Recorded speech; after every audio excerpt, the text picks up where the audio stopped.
Welcome to ఎన్డీజీ news. నా పేరు నరసింహారావు. కేంద్ర ప్రభుత్వం పెంచిన పెట్రోల్, డీజిల్, సిఎన్జి ధరలను వెంటనే ఉపసంహరించుకోవాలని సిపిఐ జాతీయ కార్యదర్శి కె రామకృష్ణ డిమాండ్ చేశారు. లీటరు పెట్రోల్పై ₹3.29, డీజిల్పై ₹3.14, కిలో సిఎన్జిపై ₹2 చొప్పున పెంచడం దుర్మార్గమన్నారు. ఈ భారానికి వ్యతిరేకంగా దేశవ్యాప్తంగా ప్రజలు నిరసనలు తెలపాలని పిలుపునిచ్చారు. భారం మోపడం అనేది నిజంగా అనూహ్యము. నిన్న మొన్నటి వరకు సోషల్ మీడియాలో బీజేపీ కార్యకర్తలందరూ కూడా ప్రచారం చేశారు. ఇతర దేశాల్లో పెట్రోలు, డీజిల్ ధరలు పెరుగుతూ ఉంటే పెంచకుండా నరేంద్ర మోడీ గారు పరిపాలన చేస్తా ఉన్నారని చెప్పి ఆయన ఫోటోలన్నీ వేసి, ఫ్లెక్సీలు వేసి వాళ్ళు ప్రచారం చేసుకున్నారు. మరి ఇవాళ ఉన్నట్టుండి భారం మోపారు. మేము ముందే చెప్పాము, అన్ని పార్టీలు, ప్రతిపక్ష పార్టీలన్నీ రాహుల్ గాంధీతో సహా చెప్పడం జరిగింది. ఎన్నికల అనంతరం 5 రాష్ట్రాల అసెంబ్లీ ఎన్నికలు పూర్తయిన వెంటనే ఖచ్చితంగా భారం మోపుతారు, పెట్రోల్, డీజిల్ ధరలు పెంచుతారని చెప్పడం జరిగింది. ఇవాళ పెద్ద ఎత్తున భారాన్ని మోపారు. కాబట్టి ప్రజలందరూ కూడా దీన్ని తీవ్రంగా ఖండించాలి. ఇవాళ ఇంత పెద్ద ఎత్తున ప్రజలపైన భారాన్ని మోపడానికి ప్రధానమైన కారణం ఈ ప్రభుత్వం, నరేంద్ర మోడీ ప్రభుత్వం అనుసరిస్తున్న ఆర్థిక విధానాలు, విదేశాంగ విధానం ఫలితంగానే ఈ రేట్లన్నీ కూడా పెంచుతా ఉన్నారు. ఎందుకంటే టోటల్గా అమెరికాకు సరెండర్ అయినావు. ట్రంప్ గారు ఏమి ఆదేశిస్తే ఆ ఆదేశాలు పాటిస్తూ ఉన్నావు. ఈ దేశ ప్రతిష్టలను మంటగలుపుతా ఉన్నావు.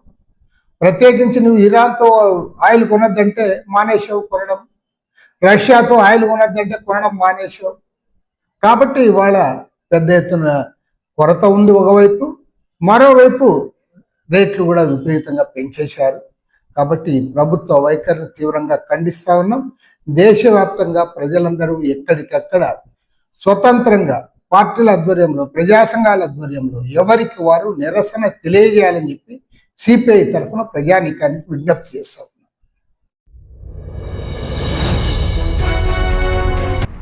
విజయవాడ ప్రభుత్వ ఆసుపత్రి బయో గదిలో ఓ రోగి నుంచి తొలగించిన కాలును పెట్టగా ఆ కాలు కుక్క దగ్గర ప్రత్యక్షమైంది. తొలగించిన కాలుతో ఆసుపత్రిలో సంచరించిన కుక్క ఆక్సిజన్ ప్లాంట్ దగ్గర ఆ కాలు తింటూ కనిపించిన దృశ్యం చూసి ప్రజలు భయాందోళనకు గురయ్యారు. ఎన్నికల హామీలను అమలు చేయాలని డిమాండ్ చేస్తూ సమగ్ర శిక్ష కేజీబీవీ కాంట్రాక్టు అవుట్సోర్సింగ్ ఉద్యోగులు చేపట్టిన చెలో సీఎం క్యాంప్ కార్యాలయం ఉధృతికి దారితీసింది. విజయవాడ కార్పొరేషన్ కార్యాలయం నుంచి సీఎం నివాసం వరకు ర్యాలీగా వెళ్లేందుకు ప్రయత్నించిన ఉద్యోగులను పోలీసులు అడ్డుకున్నారు. ఈ కార్యక్రమంలో ఇరు వర్గాల మధ్య తోపులాట జరిగింది.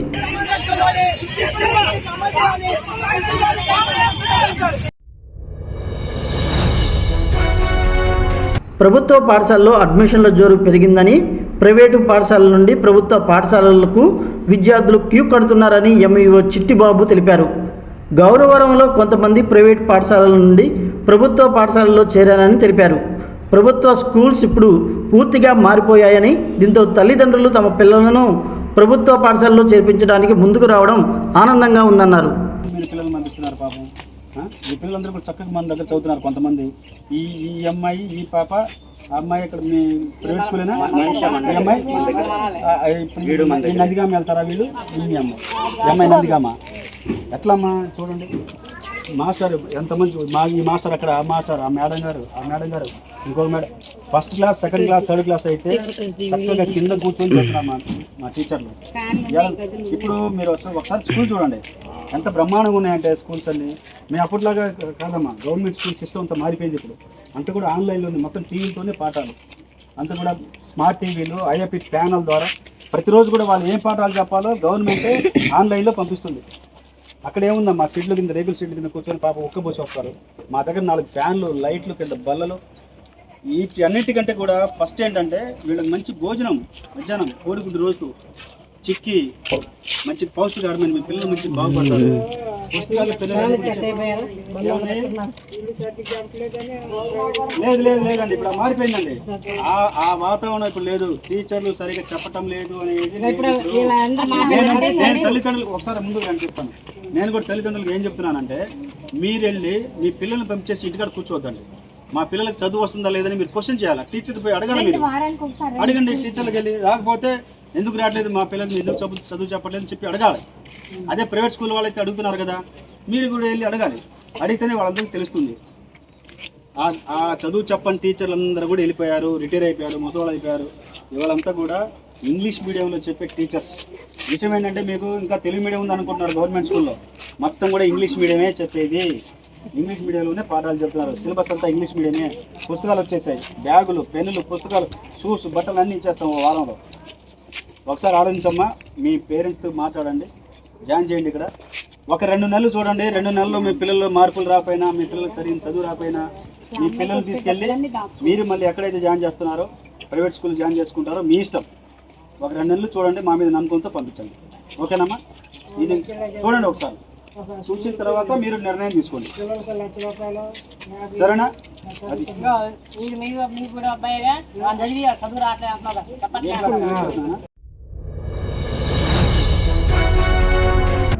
ఆర్టీసీ బస్సులో ప్రయాణం చేసి అందరినీ ఆశ్చర్యపరిచారు ఎమ్మెల్యే శ్రీరామ్ రాజగోపాల్ తాతయ్య. ప్రధానమంత్రి నరేంద్ర మోడీ, సీఎం చంద్రబాబు పిలుపు మేరకు ఆర్టీసీ బస్సులో ప్రయాణం చేసి మిగతా వారికి ఆదర్శంగా నిలిచారు. ఇంధన పొదుపుపై ప్రతి ఒక్కరికి అవగాహన ఉండాలని అన్నారు. గౌరవరం ప్రజా దర్బారు కార్యక్రమంలో పాల్గొనడానికి జగ్గేపేట నుండి గౌరవరం వరకు ఆర్టీసీ బస్సులో ప్రయాణం చేశారు. బస్సులో ప్రయాణం చేస్తూ కూడా ప్రజల సమస్యలు అడిగి తెలుసుకోవడంతో ఎమ్మెల్యే తీరు పట్ల ప్రయాణికులు ఆనందం వ్యక్తం చేశారు.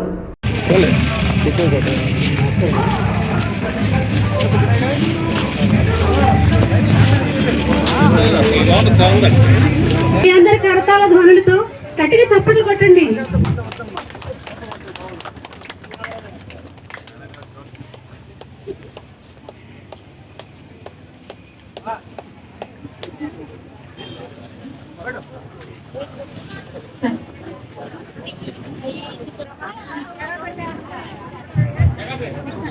వేదికను అలంకరించవలసిందిగా కోరుతున్నాము.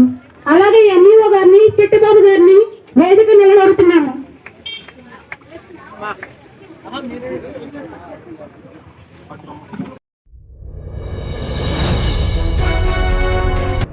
నందిగామ మండలం కంచెల జాతీయ రహదారిపై ఇసుక మేటలు పేరుకుపోవడంతో వాహనదారులు తీవ్ర ఇబ్బందులు పడుతున్నారు. ద్విచక్ర వాహనాలు అదుపు తప్పి కింద పడితే ప్రమాదం ఏమిటని ప్రశ్నిస్తున్నారు. అధికారులు వెంటనే స్పందించి రోడ్డుపై ఉన్న ఇసుకను తొలగించాలని డిమాండ్ చేస్తున్నారు.